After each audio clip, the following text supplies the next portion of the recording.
So ಅವ್ರು 1 ವರ್ಷದಿಂದ prepare ಮಾಡಿದ್ರು. ನಮ್ಮ ಸೈನಿಕರು ವಾಪಸ್ ಚಳಿಗಾಲದಲ್ಲಿ ವಾಪಸ್ ಬಂದಿದ್ರು. ಅದು ಗೊತ್ತಾದ ನಂತರ ಭಾಳಷ್ಟು ಸೈನಿಕರಲ್ಲಿ ಹೋಗಿ ಅದನ್ನು ಸುಮಾರು 1 ತಿಂಗಳಿಗಿಂತ ಹೆಚ್ಚು ಇರ್ಬೋದು, 1 ತಿಂಗಳಿಗಿಂತ ಹೆಚ್ಚು ಹೋರಾಟ ಮಾಡಿ ಮತ್ತೆ ಭಾರತ ವಶಪಡೆಯುವಂಥದ್ದೆಲ್ಲ ಇತಿಹಾಸ. ಆ ಇತಿಹಾಸದಲ್ಲಿ ಅಲ್ಲಿ ಯಾವ ರೀತಿ ಹೋರಾಟ ಮಾಡಿದ್ರು, ಎಷ್ಟು ಜನ ತಮ್ಮ ಪ್ರಾಣವನ್ನು ಬಿಟ್ಟರು, ಕೆಲವರು ಗಾಯಗೊಂಡಿದ್ದಾರೆ. ಅವರ ತ್ಯಾಗ ಬಲಿದಾನ ಹೊಸ ನಮ್ಮ ಸಮಾಜಕ್ಕೆ ಮುಂದಿನ ಪೀಳಿಗೆ ಗೊತ್ತಾಗಬೇಕು. ನಮ್ಮ ಸೈನಿಕರು ಎಷ್ಟು ಕಷ್ಟದ ಪರಿಸ್ಥಿತಿಯಲ್ಲಿ ಕೂಡ ನಮ್ಮನ್ನು ಯಾವ ರೀತಿ ರಕ್ಷಣೆ ಮಾಡ್ತಾರೆ. ಈ ಭಾರತೀಯ ಸೈನ್ಯದಿಂದ ಇವತ್ತು ನಾವು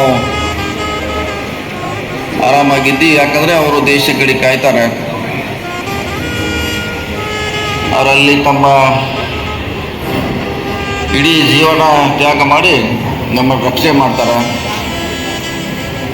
ಅಂಥವ್ರು ಇವತ್ತು 5 ಜನ ಜಿಲ್ಲೆಯಿಂದ ಕಳ್ಕೊಂಡಿದ್ದೀವಿ. 2 ಅದರಲ್ಲಿ ಭಾಗವಹಿಸಿ ನಮ್ಮ ಮುಂದೆ ಇದ್ದಾರೆ. ಅವ್ರನ್ನ ಇವತ್ತು ಸತ್ಕಾರ ಮಾಡೋದು ನಮಗೆಲ್ಲ ಒಂದು ಹೆಮ್ಮೆ ಅಂತ ನಾವೆಲ್ಲ ಭಾವಿಸ್ತಾ ಇದ್ದೀನಿ.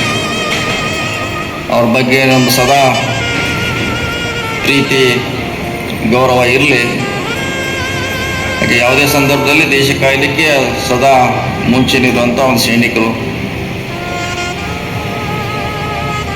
ಅವ್ರ ಕರ್ತವ್ಯ ಇಲ್ಲದಾಗ ಎಷ್ಟು ನಾವು ಗೌರವ ಕೊಡ್ತೀವಿ, ಅವರು ರಿಟೈರ್ಡ್ ಆದಮೇಲೆ ಅಷ್ಟೇ ನಾವು ಅವ್ರಿಗೆ ಗೌರವ ಕೊಡಬೇಕಾದಾಗ ಮಾತ್ರ ಅವ್ರಿಗೆ ಸಂದುವಂಥ ಗೌರವ ಅಂತ ಹೇಳ್ತೀನಿ ನಾನು.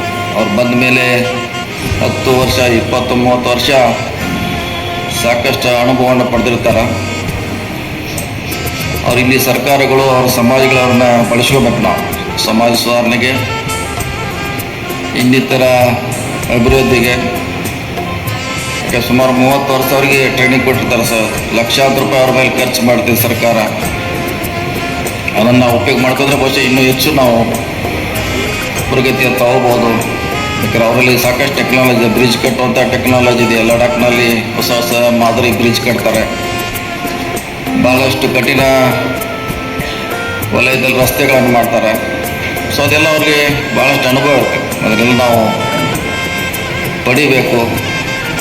ಅವರ ಶಿಸ್ತು, ಬದ್ಧತೆ ಅದನ್ನೆಲ್ಲ ಪಡೆದಾಗ ಅವರ ಇನ್ನೂ ಹೆಚ್ಚಿಗೆ ನಮ್ಗೆ ಅನುಕೂಲ ಆಗ್ತದೆ ಅನ್ನೋ ಮಾತನ್ನು ಈ ಸಂದರ್ಭದಲ್ಲಿ ಹೇಳಿ, ಸರ್ಕಾರಗಳೇ ಅವ್ರಿಗೆ ಇನ್ನೂ ಭಾಳಷ್ಟು ಸೌಕರ್ಯಗಳನ್ನು ಕೊಡಬೇಕಾಗಿದೆ.